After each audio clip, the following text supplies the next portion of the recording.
les jeunes filles. Pas plus de précision pour l'instant. Le Burkina Faso fait connaissance avec le 8e putschiste de son histoire récente, Ibrahim Traoré, 34 ans.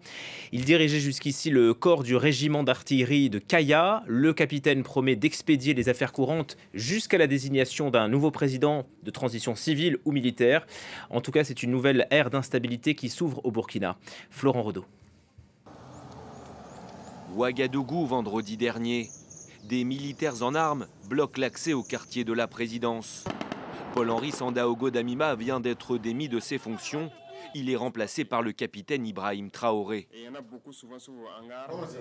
Le lieutenant-colonel Damiba était arrivé au pouvoir 9 mois plus tôt à la faveur d'un putsch, renversant alors le chef de l'État élu, Roch Marc-Christian Kaboré. Dans un pays miné depuis 2015 par des attaques djihadistes à répétition, le chef de la junte dresse en janvier 2022 une priorité absolue. Si les priorités sont nombreuses, il est clair que la priorité principale demeure la sécurité. Il nous faut en effet réduire significativement les zones sous influence terroriste et les impacts de l'extrémisme violent. Malgré ces promesses, les bains de sang se poursuivent. Les responsables des mouvements armés affiliés à Al-Qaïda et au groupe État islamique. Le bilan sur plusieurs années est lourd, des centaines de morts aussi bien civils que militaires. Quelques 2 millions de personnes sont-elles contraintes de fuir cette insécurité croissante.